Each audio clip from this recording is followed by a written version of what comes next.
Voy a invitarles que abramos la palabra del Señor en el libro de Mateo capítulo 7. Leo del verso 21 al 23.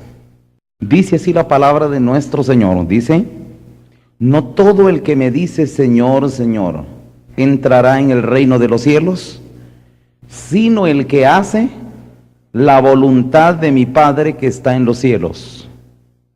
Muchos me dirán en aquel día: Señor, Señor, ¿no profetizamos en tu nombre? Y en tu nombre echamos fuera demonios, y en tu nombre hicimos muchos milagros. Y entonces les declararé: nunca os conocí. Apartaos de mí, hacedores de maldad. Amén y amén.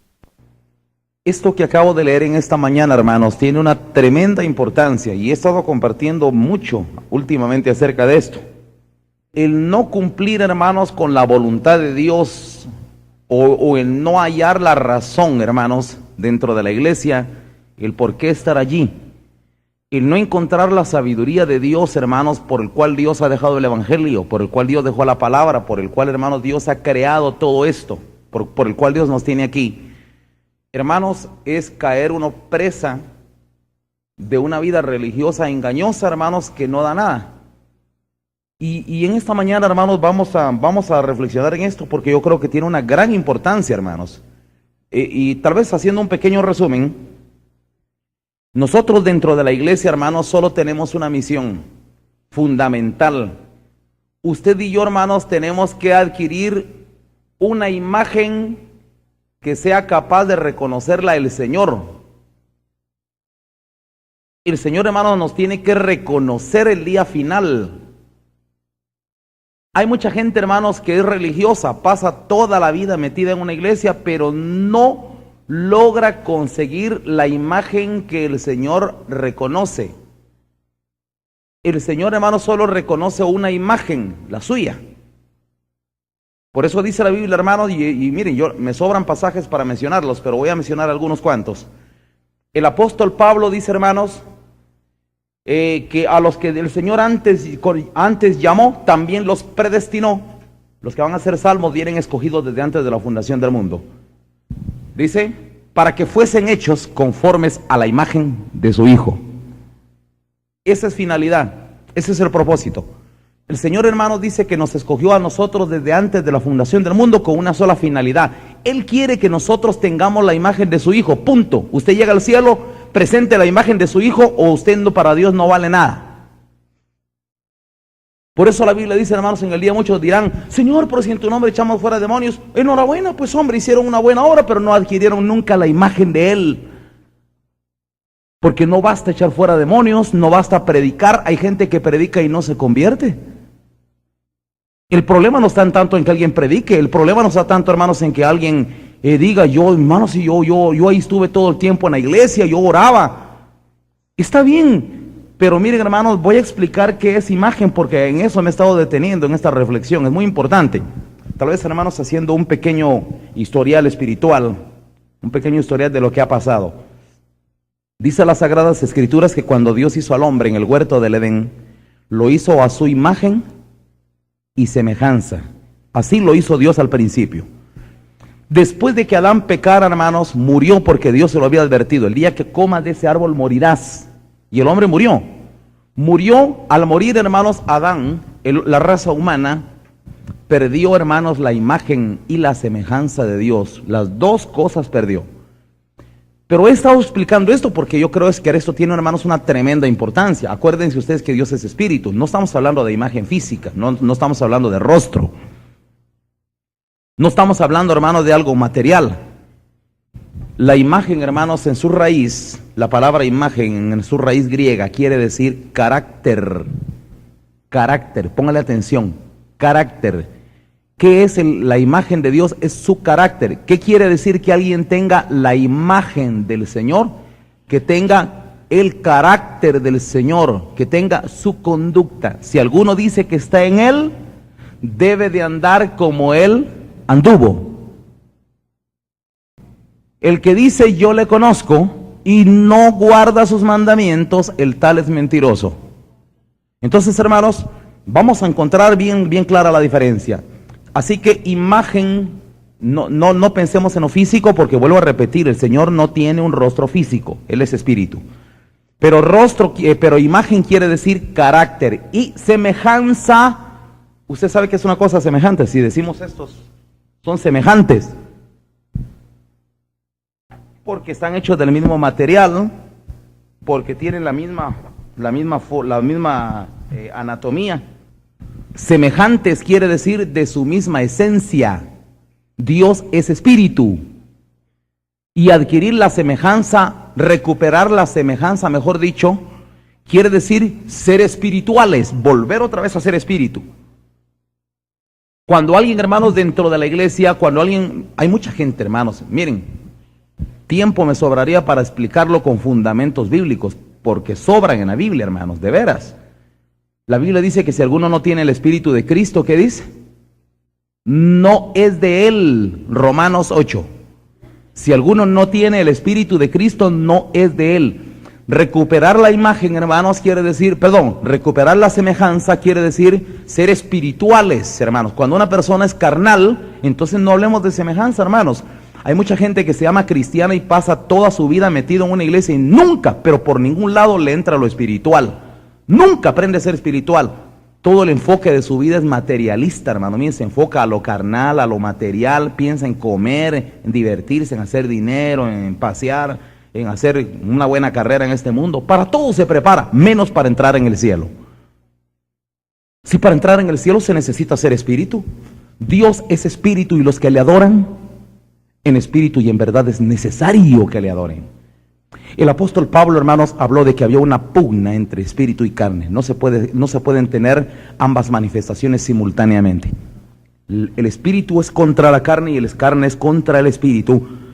Y así lo dice la palabra. Si por el espíritu hacéis morir las obras de la carne, viviréis. Mas los que viven según la carne no pueden agradar a Dios. Es tan claro, hermanos, usted va a encontrar una discrepancia total.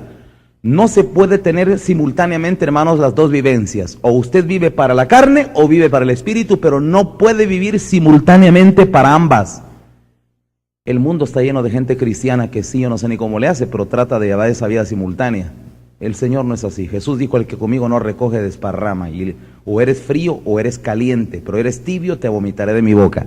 La vida ambigua, la vida cristiana, hermanos, mediocre, que no se define, no está ubicado uno en algo bien definido, hermanos, hace que una persona se vuelva religiosa y por lo tanto condenable.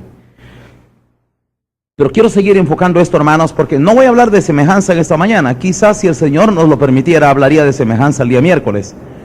Pero hoy quiero enfocar solo la imagen, hermanos. Solo con eso me quiero detener y ustedes van a ver que es suficiente el tiempo.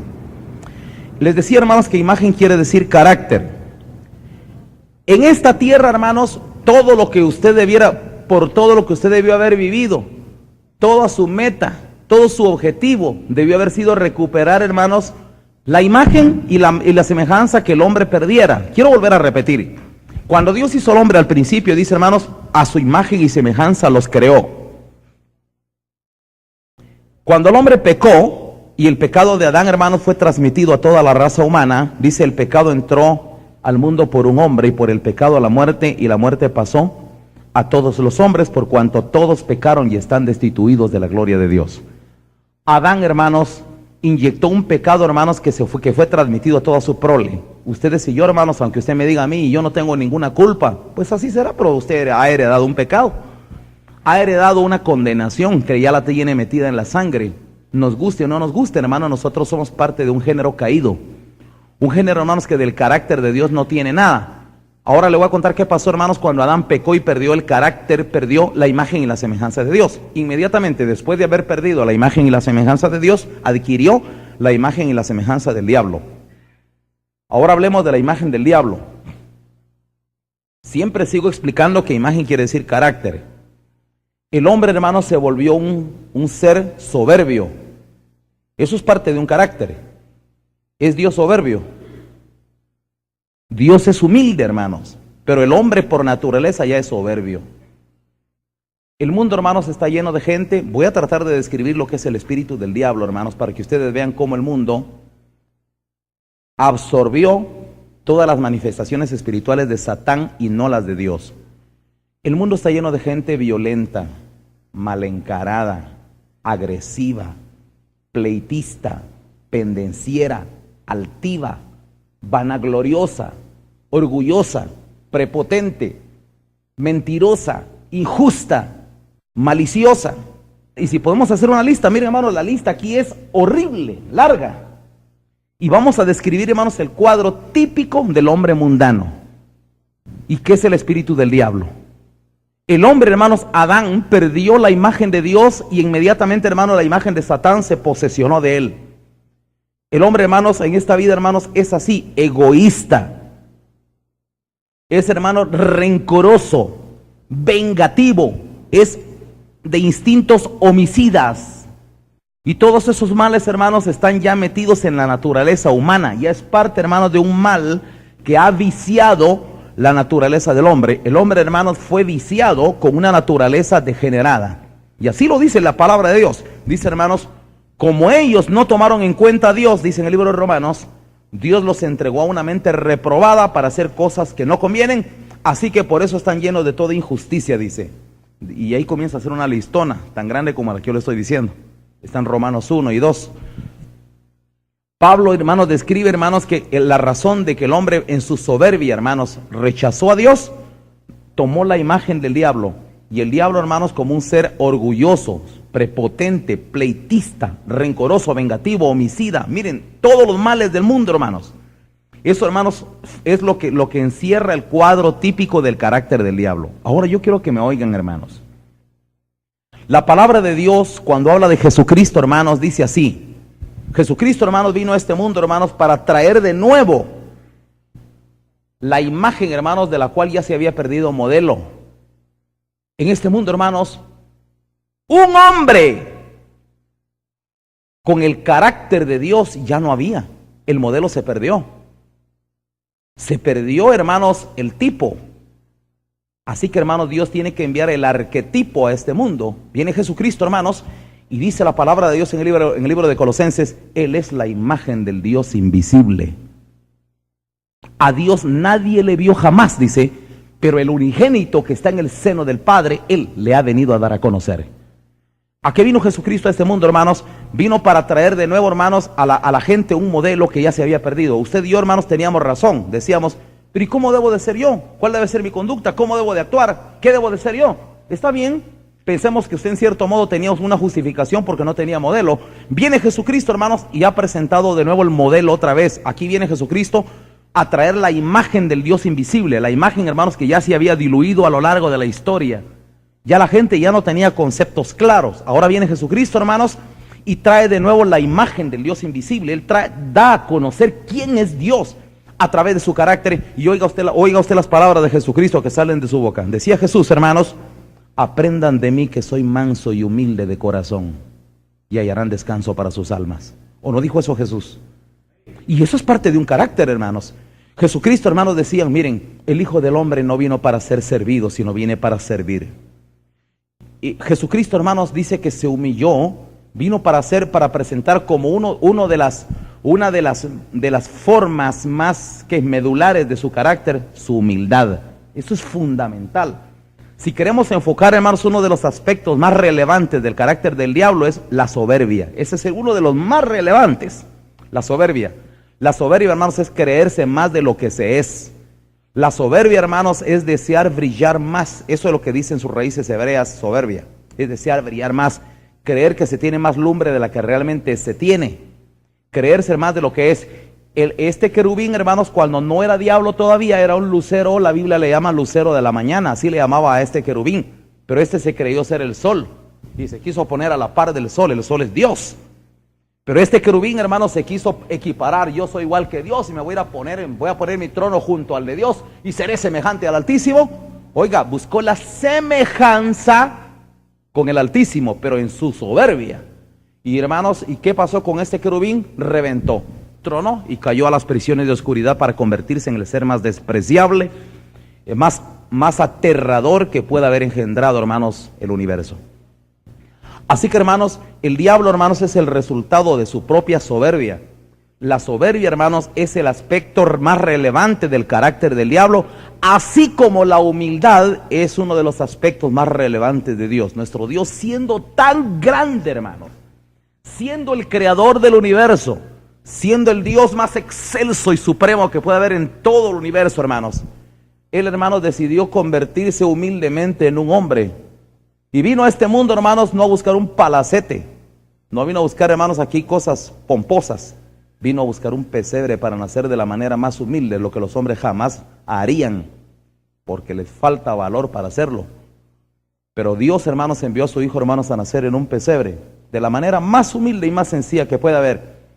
Como seno para nacer, buscó, hermanos, a una familia de lo más sencilla. José y María eran gente muy pobre, sencilla. Eso sí, justos, personas muy correctas, muy temerosas de Dios. Pero el Señor, hermano, Dios, para hacer nacer a su Hijo en este mundo, buscó un pesebre, el lugar más sencillo. La gente, he dicho esto muchas veces, la gente cuando nacen sus hijos, hermanos, busca las ropas más finas, de marcas que hasta las pueda enseñar para que todos digan, ¡ja! ¡Qué marca de ropa la que tienen sus hijos! Los carruajes que parezcan más carrozas. La gente, hermanos, nacen sus hijos y han nacido ídolos en este mundo. Cuando Dios hizo nacer a su Hijo, hermanos, buscó un pesebre. Él no quería que la carne de su Hijo tuviera relevancia. Lo importante era su alma y su espíritu. Él enfocó el alma y el espíritu de su Hijo, no su carne, no su físico. No lo vino aquí, hermanos, a presentarlo con bonitos peinados. La Biblia, ¿saben qué dice de Jesús, hermanos? Dice que Dios lo envió a este mundo sin atractivo físico para que no lo deseemos, dice.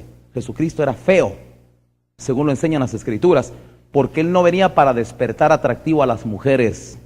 La belleza de Jesucristo no estaba en su cara, no en su rostro, ni en su físico. Estaba, hermanos, en su espíritu. Él era bellísimo espiritualmente. Tenía un atractivo, hermanos. Él atraía a los niños, a las mujeres y a los hombres, a todos. Las multitudes le seguían porque tenía una belleza espiritual sin precedentes. Pero Él físicamente, hermanos, no venía para despertar la concupiscencia de nadie. Dios, hermanos, envió a su Hijo, hermano, de la manera más humilde. Y estando en la condición de hombre, dice que Él se humilló a sí mismo y se anonadó. Anonadó, hermanos, quiere decir considerarse nada. Y a mí me llama la atención, hermanos, una frase que sale de una de las profecías mesiánicas en el Salmo 22. ¿Saben, hermanos, cómo dijo el Mesías cuando estuvo aquí en este mundo? Dios hecho hombre. ¿Saben qué dijo Él? Yo soy gusano y no hombre. Oiga lo que dijo Cristo, hermanos. Oiga lo que dijo Jesucristo estando en esta tierra, hermanos. Yo soy gusano y no hombre, dijo. ¡Hala! Se consideró una nada. Vaya a ver usted, hermanos, hoy los hombres cómo pelean derechos, los derechos humanos. El hombre en su soberbia, hermanos, hoy está más perdido que nunca, más lejos de Dios que nunca. Hoy los hombres, hermanos, se creen con derechos, pelean derechos. Jesucristo no los peleó, ni fue un resentido social. Cualquiera, hermanos, porque tuvo una infancia pobre, ahí anda siendo un resentido, hermanos, y piensa que tiene derechos a andar golpeando a cualquiera, o andar pataleando o reclamándole a medio mundo porque la vida le deparó un destino muy doloroso en su infancia. Jesucristo nació en un pesebre y no fue un resentido social. Él amó a Dios y amó a su prójimo y siempre pensó en los demás. Y su vida la dedicaba a hacer favores. Él trajo el carácter del Dios, hermanos. Él trajo esa imagen que se había perdido, hermanos, y dijo al Señor, bueno, miren, todo el mundo, aquí está el modelo, así quiero yo que sean ustedes. Y si ustedes no son así, el día que lleguen a tocarme la puerta del cielo, yo a ustedes no los conozco. Se lo estoy parafraseando. Usted quiere entrar en el cielo, de verdad, honestamente, ama la vida eterna, ama a Dios, ama las cosas del Evangelio, cambie de una vez por todas. Si usted no cambia, está perdido. De veras, si usted me dice a mí, yo no puedo perder, pues hombre, retírese y váyase al mundo y mejor haga males y mejor dedíquese a hacer mal con todas las ganas, por lo menos aproveche un poquito. Pero usted va a llegar al Señor y va a ser condenado eternamente y allá sí lo va a perder todo. Si alguien piensa, hermanos, que tiene que gozar algo aquí, pues hombre, que goce si piensa que eso es todo. Pero Dios, hermanos, envió a su Hijo como el modelo. La palabra del Señor nos pone a Él como un modelo hasta que todos le lleguemos a la medida, a la estatura, a la plenitud de Cristo, decía Pablo. Todos tenemos que llegar a esa medida. Él es el modelo, Él es el arquetipo.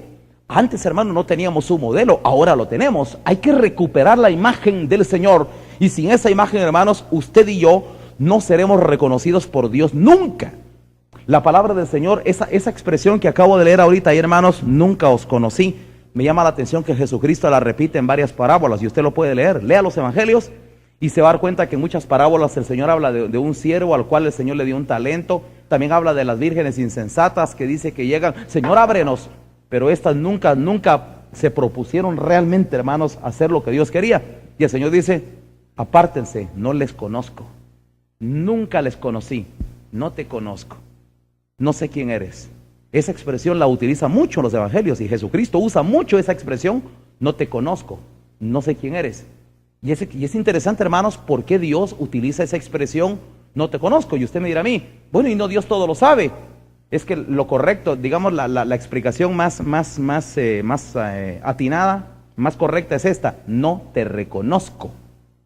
Porque Dios, hermano, nos reconoce hasta que Él envía, nos da el espíritu de adopción por medio de su Hijo. La Biblia dice, hermanos, que cuando nosotros ya tenemos el carácter, hermanos, así como al Señor le agrada, viene el Señor, hermanos, entonces nos da su espíritu. Y al darnos su espíritu, hermanos, entonces nosotros adquirimos por las vías de la adopción, que es un proceso espiritual, nosotros adquirimos, hermanos, la legalidad para ser reconocidos como hijos de Dios. Si usted, hermanos, no adquiere, hermanos, por la vía de la legalidad espiritual, ese espíritu de adopción por el cual usted pueda clamar Abba Padre, porque así lo dice Pablo. Dice, hermanos, que hasta que nosotros adquirimos el espíritu de su Hijo, la imagen de Él, entonces Dios ya no se avergüenza, hermanos, de llamarse Dios de nosotros, Padre de nosotros. Hoy, hermanos, cualquier persona en el mundo atrevidamente le dice Padre a Dios, Padre o Papá, dicen algunos. Está bien, pero son un poco atrevidos, pienso yo. Son un poco atrevidos porque desconocen, hermanos, desconocen los requisitos legales que están en la Biblia para poder llamarle Padre a Dios. En la Biblia, hermanos, existe esa expresión. Dice que en nosotros, hermanos, hasta que recibimos el espíritu del Hijo, tenemos derecho a llamarle a Dios Abba Padre. He explicado también esto otras veces, hermanos, que la palabra Abba es una palabra aramea que no tiene una traducción. Abba no es, hermanos, una palabra que tenga una traducción del arameo, sino que Abba, hermanos, es un sonido onomatopeico. Es un sonido, hermanos, por medio del cual los niños dicen Papa. Es decir, Papa, solo que en arameo. Los niños le decían así a sus padres. Entonces esa es una expresión muy conocida, era muy conocida en Israel. Entonces dice la palabra de Dios, hermanos, que hasta que nosotros tengamos el Espíritu de Dios, de Cristo, hasta que tengamos su imagen, hasta que el Señor no se avergüence de reconocernos como sus hijos, entonces nosotros tenemos el derecho de decirle a Él, Papa. Entonces sí, hermanos, con toda confianza dígale usted a Él, Papa. Y el Señor, hermano, le va a amar y le va a dar a usted todas las bendiciones que puedan haber. El Señor, hermano, le va a extender a usted su tabernáculo y le va a rodear de todas las bendiciones escritas en este libro. Pero si alguien, hermanos, miren, vuelvo a repetir, el mundo, hermanos, hoy se ha llenado de gente cristiana que recuperar la imagen de Dios no le importa, hermanos. Nunca se han preocupado, hermanos, de ser como es Él. El otro día me recuerdo que estaba predicando yo en una iglesia, hermanos, y miren, llegó el pastor conmigo, hermanos, un hombrón. Y después de que terminé de predicar, yo estaba predicando sobre Mateo, y después de que terminé de predicar, me fue a saludar así, de un porte así mero altivo, y me fue a saludar. Muy buena palabra, hermano, me dijo. Se ve que usted tiene conocimiento de la palabra, me dijo. Pero mire, yo le quiero decir algo, me dijo. ¿Usted cree que haya alguien que sea capaz de vivir eso que usted predicó? Me dijo.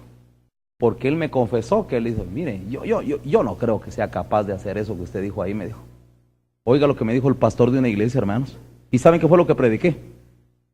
Estaba predicando aquel pasaje del Sermón del Monte, hermano, donde Jesús dice, el que te hiere en una mejilla, el que te golpee en una mejilla, ponle la otra. Y él dijo, yo no creo que alguien sea capaz de ser así, me dice. Es que eso quiere ganar usted, sí.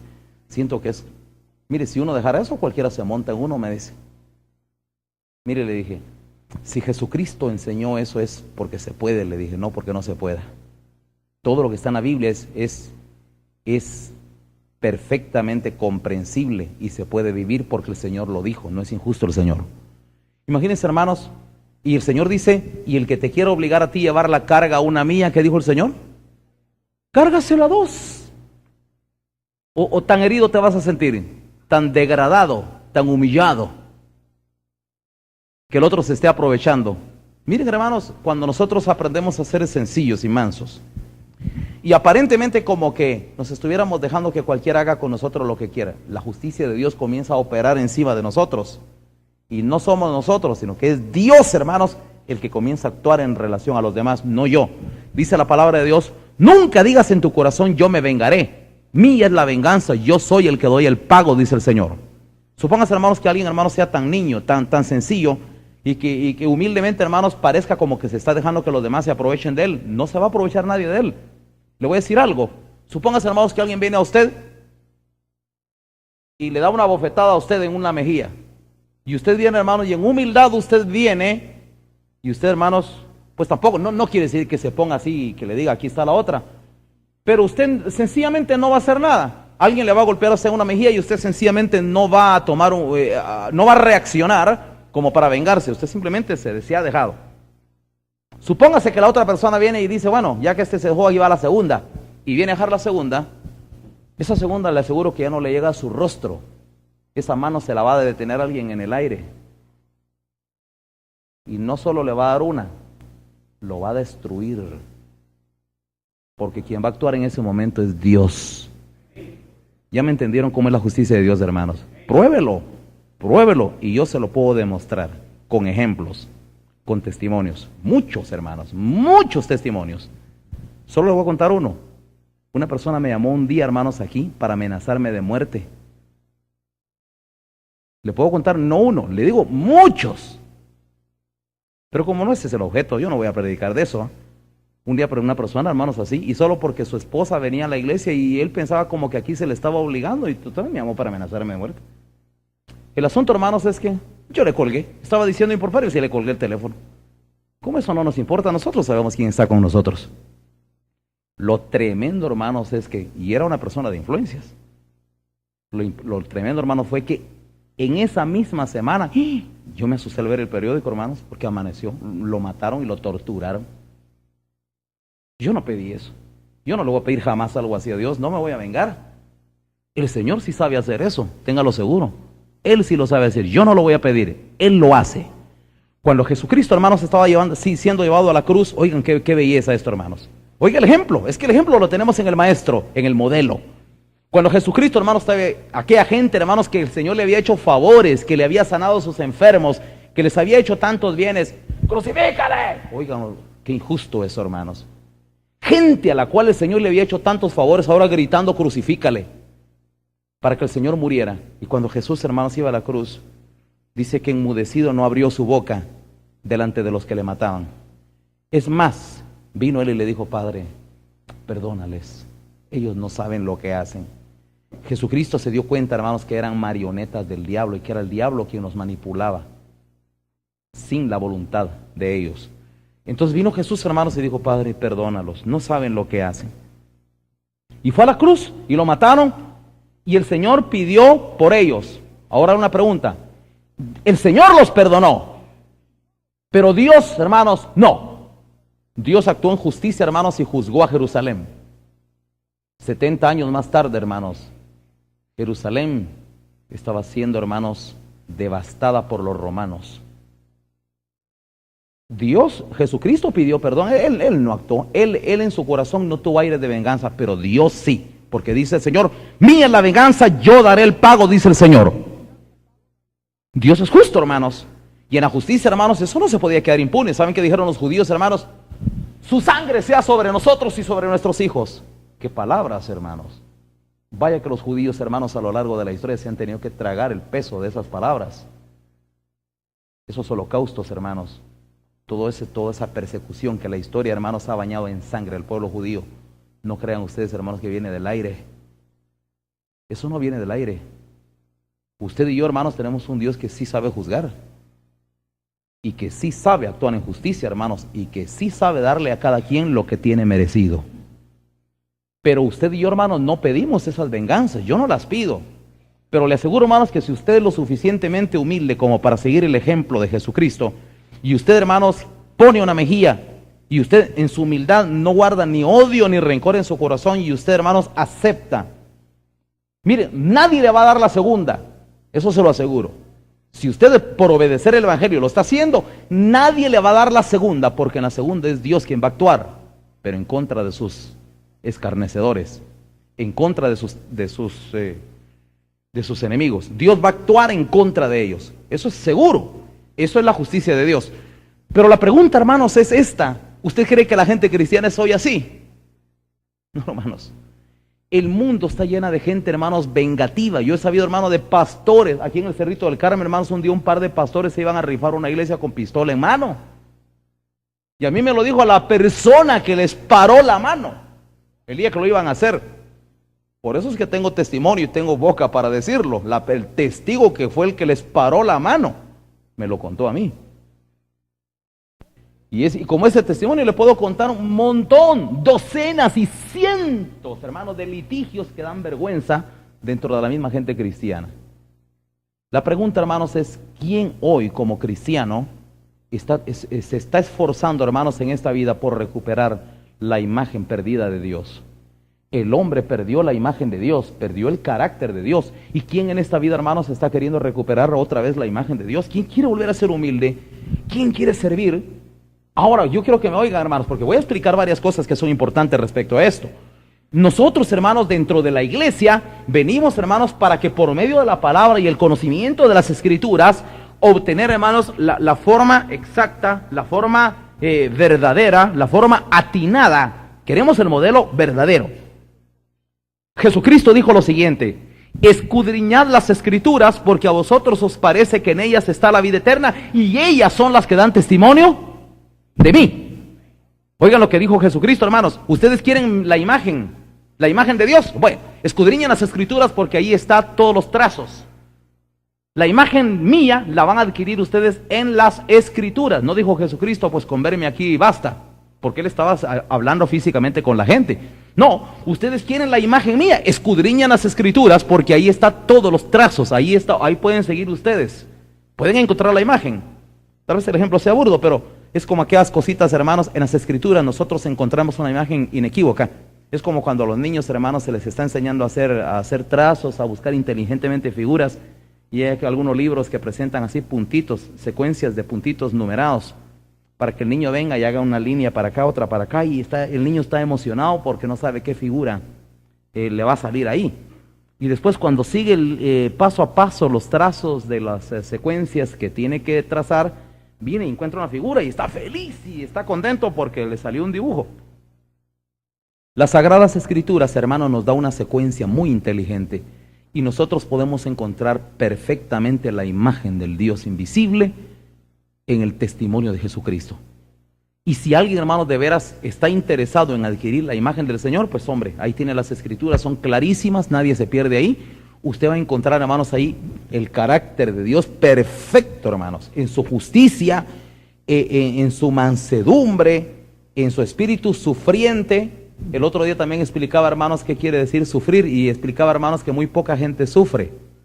La mayoría de la gente padece, pero muy pocos sufren.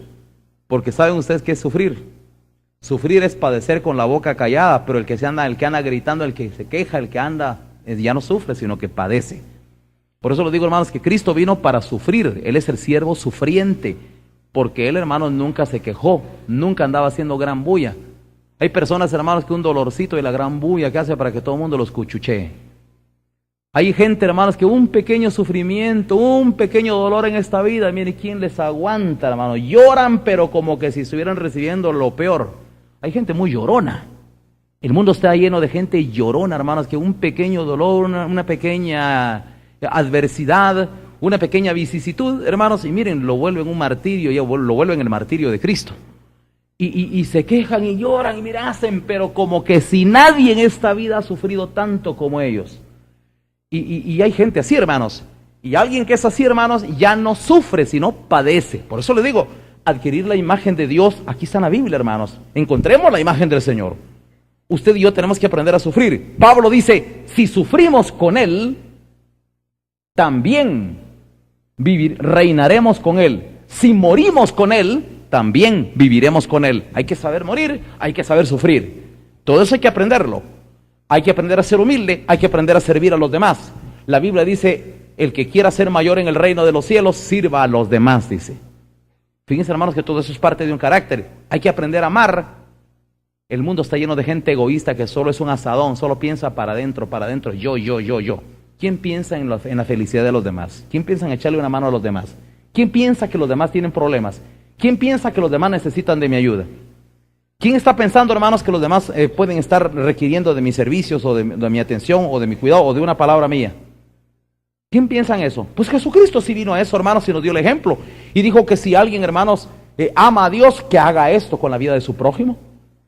Entonces, hermanos, la imagen del Dios invisible sí la trajo Jesucristo a este mundo. Les dije que no iba a hablar de semejanza, porque eso ya es otra cosa.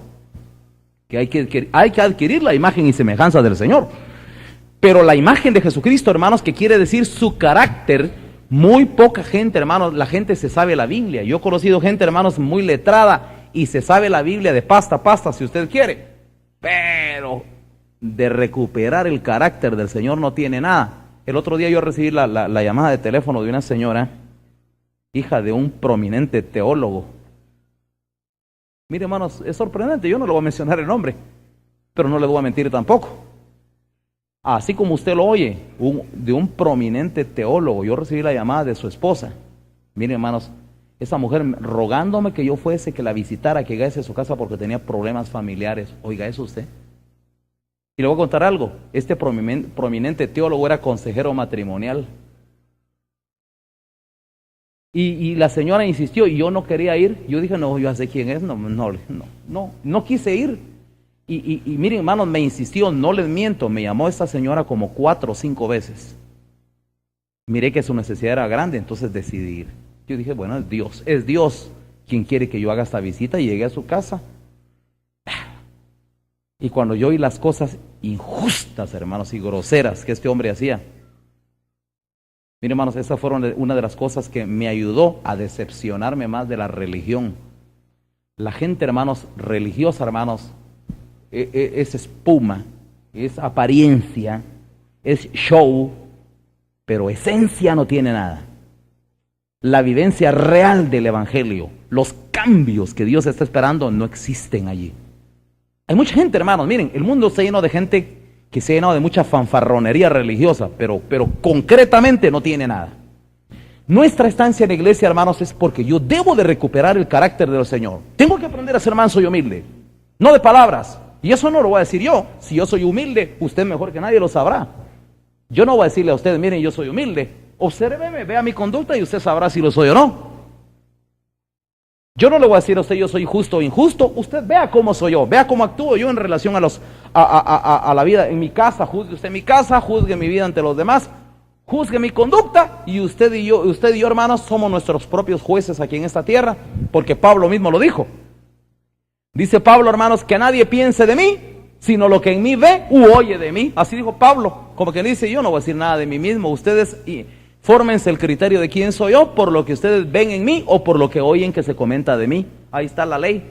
Usted quiere, hermanos, saber quién es usted, averigüe qué se dice de usted y créalo, porque ahí está la ley de Dios. Averigüe qué piensan los demás de usted, qué ven los demás en usted, y ese es usted. Entonces, hermanos, nosotros podemos saber si tenemos la imagen del Señor por lo que los demás comentan de nosotros, porque eso es válido ante Dios. Lo que los demás comentan de nosotros tiene validez ante Dios. Aunque usted me diga a mí qué me importa lo que la gente diga. Mire, yo le aconsejaría que sí tome en cuenta lo que los demás dicen. Bueno, tal vez la gente del mundo no, pero aquí dentro de la iglesia, estoy hablando de la iglesia, por supuesto. La gente del mundo, pues en sí que importa porque no nos conocen, ¿verdad? Pero dentro de la iglesia, donde tenemos convivencia, donde sí nos conocemos por el trato continuo, porque sí sabemos quiénes somos unos a otros, aquí, hermanos, sí, la opinión de los hermanos tiene validez. Es ahí a donde se refería Pablo, que nadie piense de mí, sino lo que en mí ve u oye de mí. Ahí entre los hermanos, por supuesto, dentro de la iglesia, donde él se desenvolvía. Así que, hermanos, nuestra llegada a la iglesia, quiero volver a repetir, nuestra llegada a la iglesia, hermanos, debería ser para una sola cosa. Yo debo de esforzarme por recuperar la imagen y semejanza de Dios virtudes de las cuales yo nací despojado en esta vida. Desde pequeños, hermanos, ya nacimos despojados de la imagen y semejanza de Dios. Aunque usted me diga a mí, hermano, yo no tuve la culpa, ni yo tampoco, pues, pero hay que adquirirla. Aquí, hermanos, es asunto de adquirirla. Usted y yo no tuvimos la culpa, si queremos verlo así, pero el Señor nos está dejando, hermanos, la oportunidad de poder recuperar algo que se perdió. Así que, hermanos, nosotros queremos volver a recuperar algo de lo cual nacimos despojados. Ya no trajimos en este mundo, hermano, la imagen. El niño desde chiquitito es egoísta. Mío. El niño desde pequeño saca la lengua a su compañero. ¿Y quién se lo enseñó? ¿Quién le enseñó a odiar? ¿Quién le enseñó a ser egoísta? Nadie, hermanos, eso ya lo trae metido en la sangre. Usted y yo, hermanos, traemos una naturaleza ya degenerada, arruinada. Venimos malos, hermanos. Nosotros somos, hermanos, egoístas, pleitistas. Y de chiquitito, hermanos, uno ya se rompe la cara con su compañerito y nadie le ha enseñado a uno a pelear. Pero eso ya lo trae uno metido en la sangre. Somos así. Ahora, el problema no está tanto, hermanos, es quién nos enseñó a nosotros a hacer cosas malas. El asunto es que nacimos en este mundo, hermanos, despojados de la imagen del Señor. Y nuestra estancia en la iglesia, hermanos, es recuperar la imagen y la semejanza del Señor. Ahora yo le voy a decir algo, hermanos. Le voy a decir qué hace mucha gente religiosa el día de hoy, hermanos. Mucha gente religiosa llega a una iglesia hoy, no tanto para ir a recuperar la imagen perdida de un Dios invisible, sino ¿saben a qué llegan? Llegan a la iglesia para ir a dar a conocer su propia imagen. Qué cosa más horrible. Imagínense, hermanos, que usted venga a la iglesia para darse usted a conocer usted quién es usted. Usted viene aquí a tratar de relucir su hermosa personalidad. Usted quiere darse a conocer usted, su inteligencia, su capacidad, quién es usted en este mundo, los logros que usted tuvo en esta vida. Usted quiere dar a conocer eso. Mire, hermanos, qué pérdida más horrorosa del tiempo.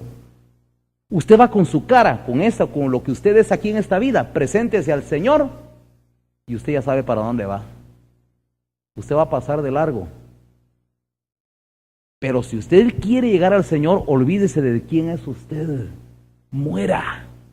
Por eso las Sagradas Escrituras dice, hermanos, el que no nace de nuevo no podrá entrar en el reino de Dios. El nuevo nacimiento es clave. Y nacer de nuevo, hermanos, quiere decir despojarse del viejo hombre, de esa vieja naturaleza. Eso no vale. No venga usted aquí a dar a conocer su cara, ni diga usted yo soy atractivo. Eso no vale aquí. Olvídese de su cara, olvídese de su inteligencia, olvídese de sus conocimientos seglares. Olvídese que usted tiene un apellido que viene de cierta nobleza. No se jacte de eso que no vale ante Dios. Usted viene aquí a decirme, mire, el apellido mío proviene desde los conquistadores. Mire, hermano, eso a Dios no le importa nada. Si Dios eso hubiera querido hacer con su hijo, hermano, lo hace nacer en un palacete en esta vida. Él lo hizo nacer en un pesebre. No le dio un buen apellido, ni le dio una buena raza, humanamente para hablar. No le dio un seno de pompa, sino le dio, hermanos, un lugar sencillo, humilde, y ahí ha nacido, hermanos, el ser más grande que pueda existir en el universo. Porque la palabra de Dios, hermanos, dice que Jesucristo, hermanos, está sentado a la diestra del trono de Dios y no hay otro nombre debajo del cielo, dice. Para que en el nombre de Jesús se doble toda rodilla de los que están en los cielos y en la tierra y debajo de la tierra. No hay más grande en el universo, hermanos, sino el Señor. Hermanos, pero Él vino a este mundo, hermanos, a demostrar que para ser grande no hay que andar con soberbias. Hay quienes, hermanos, quieren hacer alarde de que son grandes. El que es grande. Y no tiene que andar haciendo alarde. Es como, hermanos, es como por decir algo, la mujer bonita. La mujer bonita no tiene por qué estarse pintando tanto, es bonita. ¿O no es así? ¿Verdad que así la cosa? El que es grande. El que ya trae madera para ser grande, para ser eterno, lo es. Lo trae y no tiene que estar haciendo alarde. Nosotros, hermanos, en este mundo venimos, hermanos, no para tratar de dar, y a la iglesia no debemos de tratar de dar nuestra propia imagen, porque eso no vale ante Dios. Hermanos, eso es vergonzoso. Que yo venga a tratar a ustedes de decir, miren, le voy a contar quién soy yo. Yo soy aquí, y viera lo que yo he hecho. Miren, no se ufane de eso, hermanos, eso da vergüenza. Nosotros, hermanos, debemos de reconocer que no tenemos nada. Yo necesito aquí adquirir una imagen que me está costando adquirir. Quiero ser humilde porque nunca he sido humilde. Yo fui soberbio siempre. Y ahora vengo yo a la iglesia, hermanos, y yo digo, tengo que aprender a ser humilde de corazón, no con hipocresía. De verdad tengo que aprenderlo. Yo necesito ser como el Señor es. Cuando Cristo se manifieste, hermanos, y comencemos todos a enfilarnos hacia su tribunal, Hermanos, ahí lo único que vale es quién tiene la imagen de Dios, porque son los que el Señor reconoce y los entra. Pero a muchos el Señor les declarará: nunca te conocí. Nunca. Pero Señor, si ahí en las plazas comíamos y bebíamos, en tus plazas. Como que dice, fui gente de iglesia, fui gente de templo. Yo todo el tiempo estuve metido en un templo. Pues sí, pero nunca cambió. Hay gente cristiana, hermanos, que pasa toda la vida metido dentro de una iglesia, pero nunca cambia. Lo importante es cambiar. Lo importante es que se aprenda a dejar de ser como es la gente del mundo, sino que aprenda a ser como Jesucristo. ¿Queremos un modelo? Lo tenemos en Jesucristo, hermano. Ahí está el modelo perfecto. Servicial, hay que servir, hay que amar, hay que ser humilde, hay que ser mansos, hay que ser justos, hay que ser rectos, hay que ser, hermanos, espirituales. Hay que amar la obra de Dios, hay que recuperar la imagen perdida. Es admirable cuando uno comienza a ver a Jesucristo cómo se comportaba frente a los hombres, cómo se comportaba en la sociedad, cómo actuaba el Señor. Ahí está su carácter, hermanos. Él tenía celo también. Hay muchas cosas que son propias del carácter de un Dios invisible, que Jesucristo, hermanos, de una forma visible trajo a este mundo, hermanos, para volver a traer un modelo que ya se había perdido. Así que, hermanos, que para nuestro Dios sea toda honra y toda gloria. Que Dios, hermano, nos enseñe, porque si Dios no nos enseña, hermanos, esto no lo vamos a entender jamás. Vamos a inclinar nuestro rostro, hermanos, y le vamos a dar gracias al Señor.